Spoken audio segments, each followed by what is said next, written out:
Welcome to Seize the Mains by Malhotra's IAS Academy. I am Surbhi Sardana and this is Season 3 of our Daily Answer Writing Initiative. This initiative runs in coordination with our website. Every day, Monday to Saturday at 9 p.m.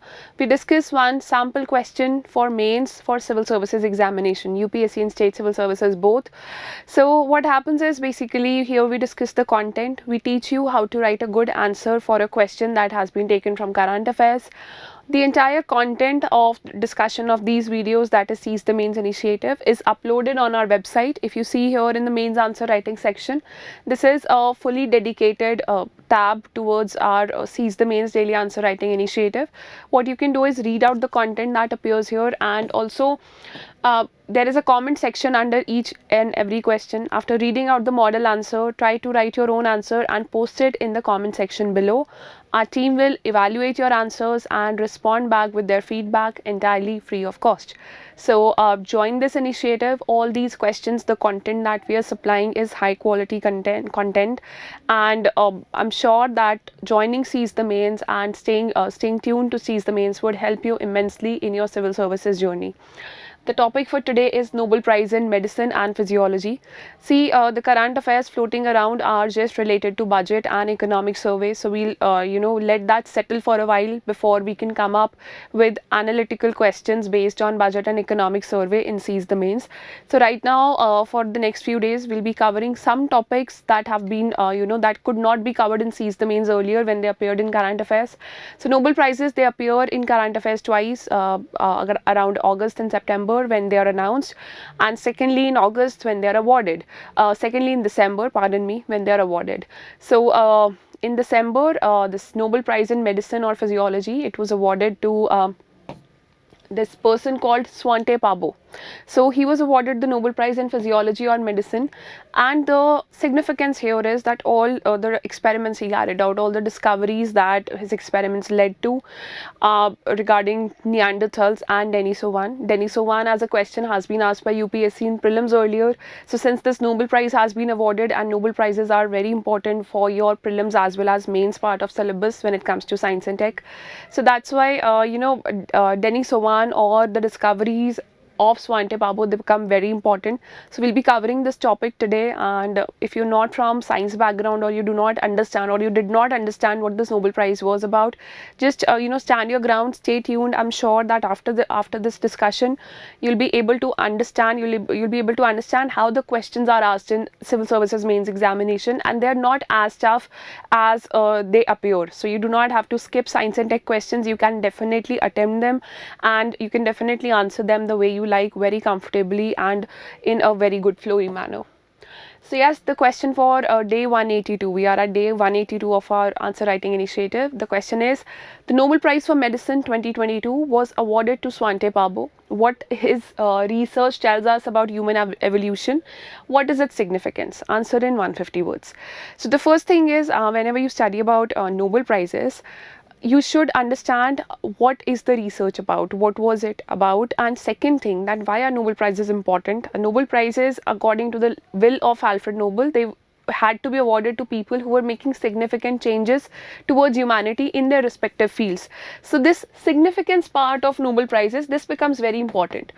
Nobel Prizes, we cover them for our syllabus not just out of fun or in a fanciful manner. We cover them because they hold some importance for the society or for humanity as a whole, and that humanity part, that is something that is important for your mains. Also a little bit technical understanding, that goes without saying, that you'll have to develop for every Nobel Prize.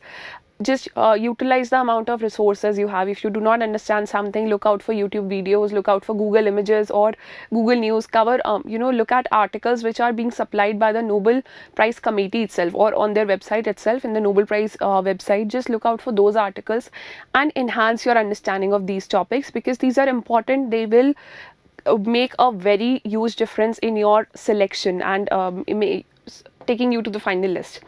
The first thing is, talking about Nobel Prize, talking about Svante Pääbo, what we'll do is, in the first introductory para, we'll talk about what he did for what he was awarded the Nobel Prize, because that is not mentioned in the question. It is not mentioned that why was he awarded the Nobel Prize and what did he do. Secondly, what does his research tell us about human evolution? That will be taken in body paragraph 1. Please mind the word limit. It's just 150 words, so you cannot write very long answers, especially if the question is tough. UPSC tries to keep it to 150 word limit only, so that you do not fret around or you do not give unnecessary information. What is its significance? Significance part, that would be the longest part of our answer. We'll focus on that a lot. So let's begin.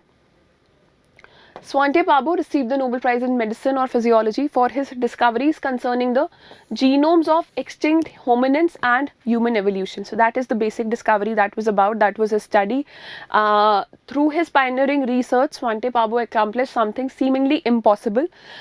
The first one was sequencing the genome of Neanderthals and an extinct relative, the closest extinct relative of human beings or Homo sapiens of present day humans.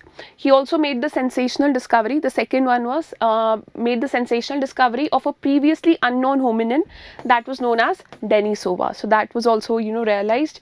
The discovery of Denisova that was made, and when UPSC asked you in prelims, they asked about what is Denisova or Denisovan, what is it about.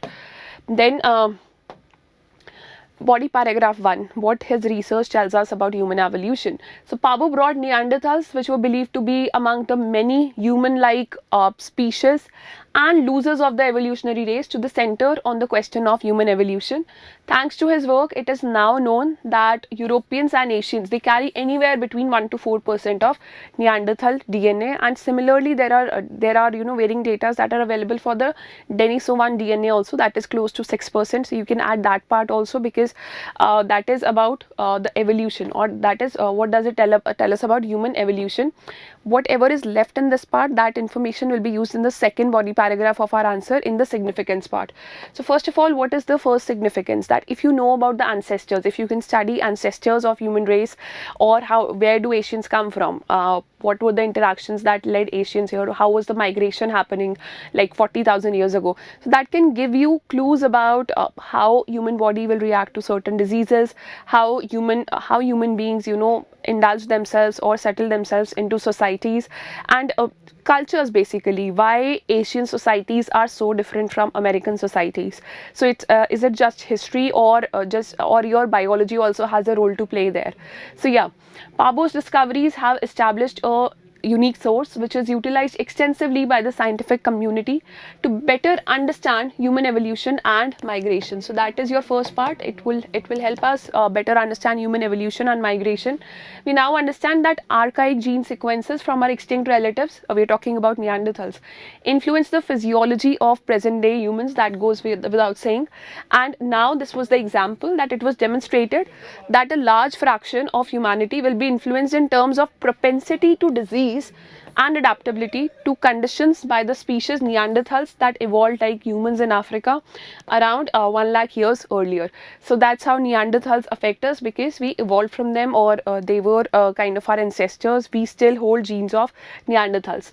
Because of his discoveries, we are able to understand what makes humans different and unique from their closed extinct relatives. So not just the relations, how we are similar, but also how we are different. It is important because inherited genes affect our physiology.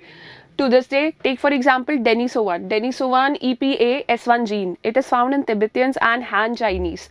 So it gives them a survival advantage in high altitude areas. Then differences in various types of human beings, or human beings of the same species, Homo sapiens, but in different areas, that can be studied. Variations can be studied with the help of this discovery, with the help of genome sequencing that has been carried out for Neanderthals. Then the ability to compare the modern human genome sequencing and that of Asian hominins, it also lets us know what makes us humans. And here we are talking about culture.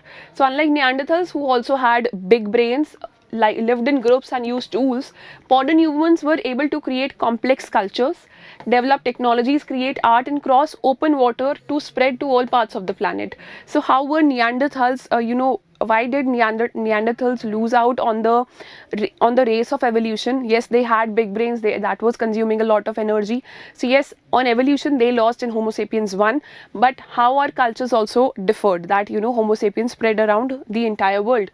Researchers believe there could be clues in the genomes as to why Homo sapiens flourished while the other species went extinct. Finally, the fourth point is Pablo's work has also enabled researchers to refine the out of Africa model. Africa is considered that where all the all the species that we have today or had in the past, they evolved. So out of Africa model is all modern humans are traced back into Africa in an unbroken line, adding that interbreeding occurred between ancient and modern humans there. So all of the species, they spread out from Africa. So it also enabled researchers to refine the out of Africa model to study it better. So that is one of the things. Also, a new branch of science has been established with the help of, with how he carried out sequencing of DNA. First of all, the mitochondrial DNA and then the nuclear DNA as well.